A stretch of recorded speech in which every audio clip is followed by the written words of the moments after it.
இனிமையான நண்பர்களே, அன்புள்ளம் கொண்ட சொந்தங்களே, அனைவருக்கும் வணக்கம். பாட்டாளி மக்கள் கட்சியில் டாக்டர் ஐயா அவர்களுக்கும் அன்புமணி ராமதாஸ் அவர்களுக்கும் ஏற்பட்ட இந்த சிறு சலசலப்பை காரணம் காட்டி அதிமுகவை சார்ந்த ஆவின் வைத்தியநாதன் என்கின்ற ஒருவர் பாட்டாளி மக்கள் கட்சியின் நிறுவனர் டாக்டர் ஐயாவின் மீது பாய்ந்து குதறி இருக்கிறார். அடுக்கடுக்கான குற்றச்சாட்டுக்களை ஏதோ இந்த ஆவின் வைத்தியநாதனும் அவருடைய அதிமுகவும் மிகவும் யோக்கியமான ஒரு கட்சியைப் போலவும், இவர்கள் வன்னியர் சமூகத்திற்காக வாழ்நாளெல்லாம் இவர்கள் பாடுபட்டதைப் போலவும், வன்னியர் சமூகத்தினுடைய இடஒதுக்கீட்டை ஜெயலலிதா இருந்த காலத்திலேயே இவர்கள் கொடுத்து விட்டதைப் போலவும், இவர்கள்தான் வன்னியர் சமூகத்தை காப்பாற்றியதைப் போலவும், டாக்டர் ஐயா அவர்கள் வன்னியர்களுக்கு எதையுமே செய்யவில்லை என்பதை போலவும் ஒரு போர்வையில் வடிகட்டிய பொய்யை, அதுவும் அந்த நபர் அந்த ஆவின் வைத்தியநாதன் பேசிய அவ்வளவும் அப்பட்டமான பொய்கள். அப்படிப்பட்ட பொய்யை எல்லாம் டாக்டர் ஐயாவின் மீது அந்த ஊடக விவாதத்திலே தொடர்ந்து பரப்பிக் கொண்டிருக்கிறார். அவர் சொன்ன குற்றச்சாட்டு என்னவென்று கேட்டால், டாக்டர் ஐயா அவர்கள் செய்து கொடுத்த சத்தியத்தை மீறிவிட்டார். அதிமுகவை சார்ந்தவர்கள் எடப்பாடி பழனிசாமி அவர் செய்து கொடுத்த சத்தியத்தை காப்பாற்றி இருக்கிறாரா? நான் கேட்கிறேன். டாக்டர் ஐயா காப்பாற்றவில்லையாம். என் குடும்பத்திலிருந்து யாரும் வரமாட்டார்கள் என்று டாக்டர் ஐயா அவர்கள் சொன்னதை மீறிவிட்டாராம். எடப்பாடி பழனிசாமி என்ன சொன்னார்? பாரதிய ஜனதா கட்சியோடு இனி எந்த காலத்திலும் ஒட்டும் இல்லை, உறவும் இல்லை என்று சொல்லிவிட்டு இப்பொழுது எப்படி அதிமுக பாரதிய ஜனதா கட்சியோடு கூட்டணி வைத்தது?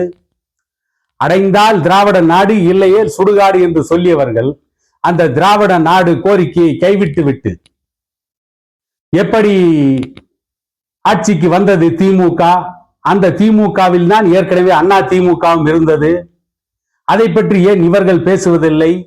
ஏதோ தமிழக அரசியலில், இந்திய அரசியலில் கொடுத்த வாக்குறுதியை டாக்டர் ஐயா ஒருவர் மட்டும்தான் காப்பாற்றவில்லை என்பதை போல தொடர்ந்து இப்படிப்பட்ட அவதூறு செய்திகளையே சொல்லிக் கொண்டிருக்கிறார்களே.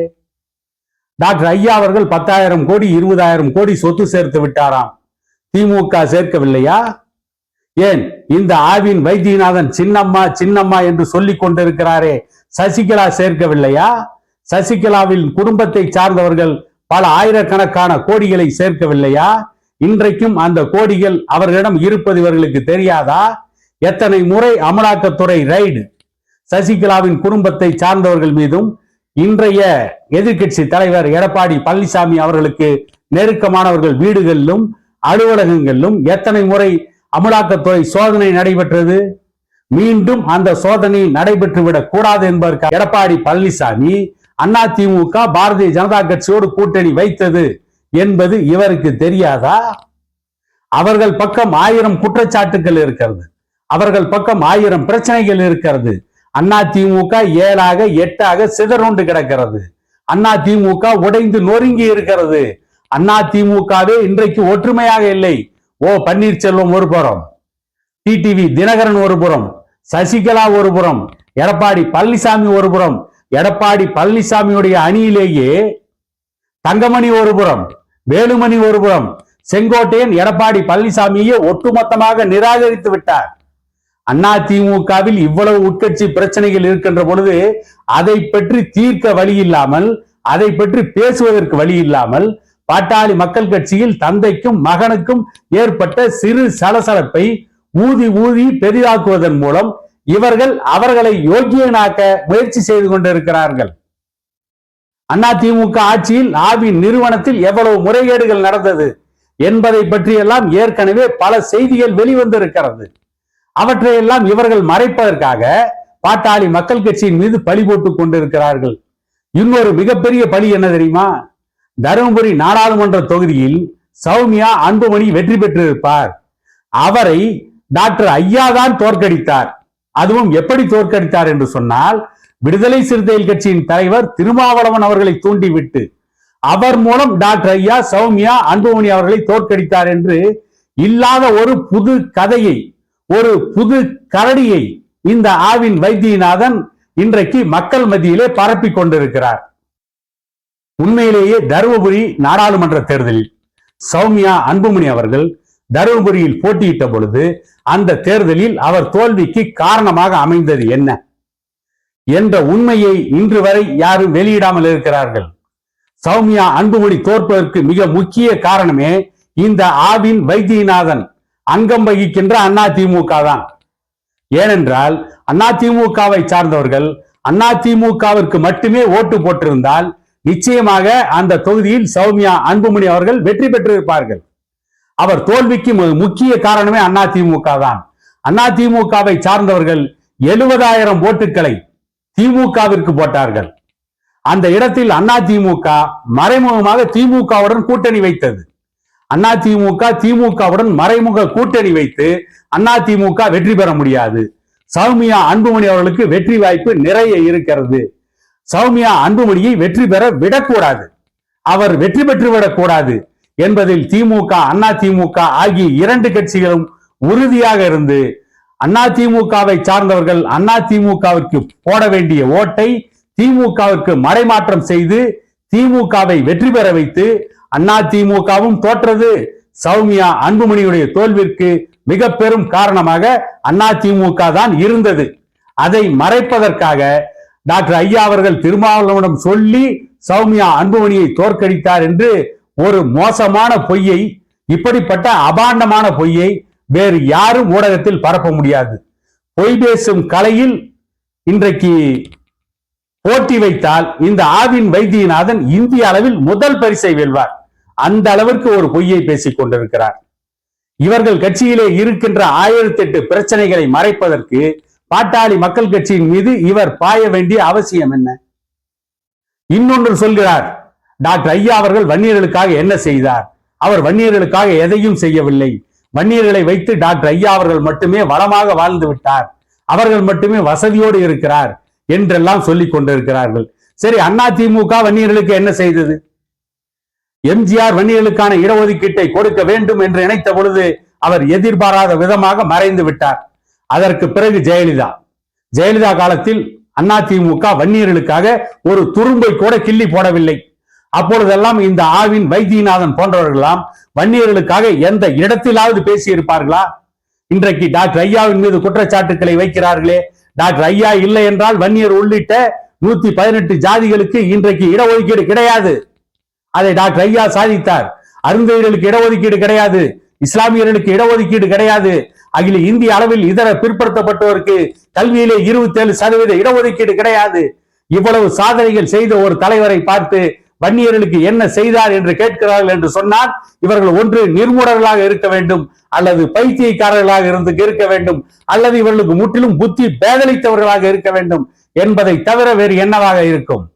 எடப்பாடி பழனிசாமி 2021ஆம் ஆண்டு வன்னியர்களுக்கு 10.5% வன்னியர் இடஒதுக்கீட்டை உள் ஒதுக்கீட்டை கொடுத்தார் என்று இன்றைக்கும் அதிமுகவை சார்ந்தவர்கள் பிரச்சாரம் செய்கிறார்களே, இந்த ஆவின் வைத்தியநாதன் போன்றவர்கள் பேசுகிறார்களே, அந்த இடஒதுக்கீடு இன்றைக்கு அமலில் இருக்கிறதா?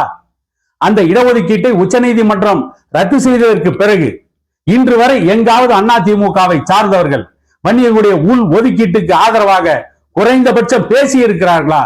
சட்டமன்றத்திலே அந்த இடஒதுக்கீடு சம்பந்தமான மசோதா விவாதத்திற்கு வருகின்ற பொழுது, அந்த இடஒதுக்கீடு சம்பந்தப்பட்ட பிரச்சனை சட்டமன்றத்திலே விவாதத்திற்கு வருகிற பொழுது, அந்த விவாதத்திலே அதிமுகவுடைய ஒரே ஒரு சட்டமன்ற உறுப்பினர்கள் வன்னியருடைய இடஒதுக்கீட்டுக்கு ஆதரவாக பேசி இருப்பார்களா? ஒரு சட்டமன்ற உறுப்பினர் கூட பேசவில்லை. காங்கிரஸ் கட்சி உறுப்பினர் செல்வ பெருந்தகை பேசி இருக்கிறார், முஸ்லிம் சமூகத்தின் தலைவர் ஜவாஹிருல்லா பேசி இருக்கிறார். ஆனால் அதிமுகவிலே இருக்கின்ற வன்னியர் சமூகத்தை சார்ந்த சட்டமன்ற உறுப்பினர்கள் ஒருவர் கூட பேசவில்லை. இவர்கள் தான் இன்றைக்கு டாக்டர் ஐயாவை பார்த்து வன்னியர்களுக்கு என்ன செய்தீர்கள் என்று கேட்டுக் கொண்டிருக்கிறார்கள். கூசாமல் பொய்யை பேசிக் கொண்டிருக்கிறார்கள். இன்னொன்றை சொல்கிறார் இந்த வைத்தியநாதன், இந்த ஆவின் வைத்தியநாதன், சௌமியா அன்புமணி வெற்றி பெற்றிருந்தால் மத்திய அமைச்சராகி இருப்பார், அதை டாக்டர் ராமதாஸ் தான் கெடுத்தார்.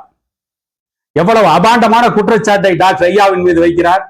2014ஆம் ஆண்டு நடைபெற்ற நாடாளுமன்ற தேர்தலில் அன்புமணி அவர்கள் தருமபுரி நாடாளுமன்ற தொகுதியிலே வெற்றி பெற்றார்.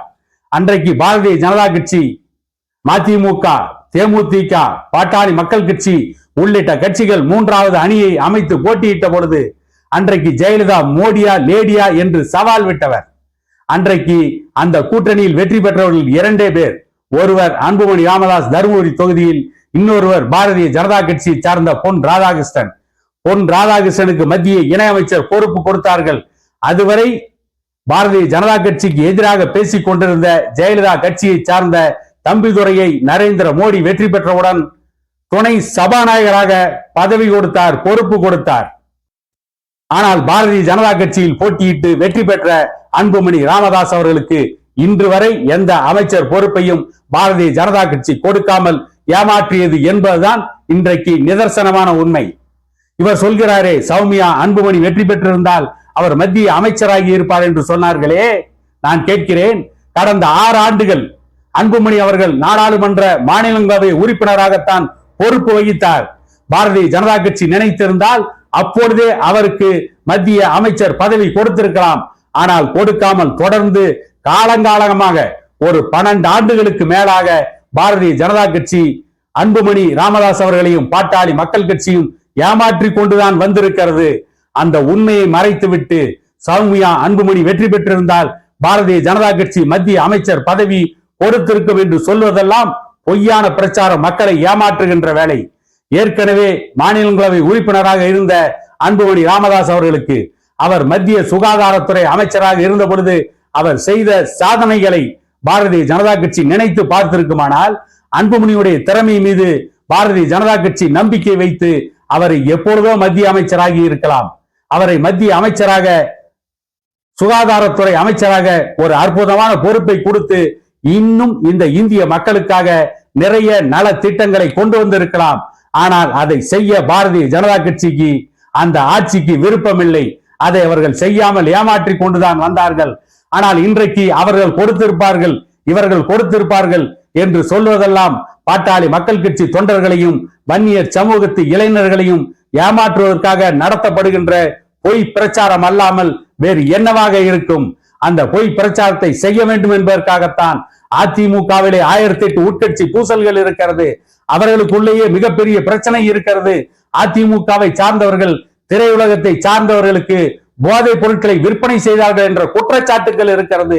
அவற்றுக்கெல்லாம் பதில் சொல்ல முடியாத ஆவின் வைத்தியநாதன் போன்றவர்கள் பாட்டாளி மக்கள் கட்சியின் மீது பாய்வது என்பது அவருடைய சுயநலம் இல்லாமல் வேறு என்னவாக இருக்கும்? அவருடைய பிழைப்பு வாதத்திற்கு ஊறு வந்துவிடக் கூடாது என்பதற்காகத்தான் பாட்டாளி மக்கள் கட்சியின் உட்கட்சி பிரச்சனையில் இவர்கள் மூக்கை நுழைத்து தன்னை புண்ணியவான்களாக காட்டுவதற்கு முயற்சி செய்து அதிலே தோல்வி கண்டிருக்கிறார்கள் என கூறிக்கொண்டு இன்னொரு காணொளியில் உங்களை சந்திக்கும் வரை உங்களிடமிருந்து விடைபெறுவது உங்கள் எடப்பாடி துரைசாமி.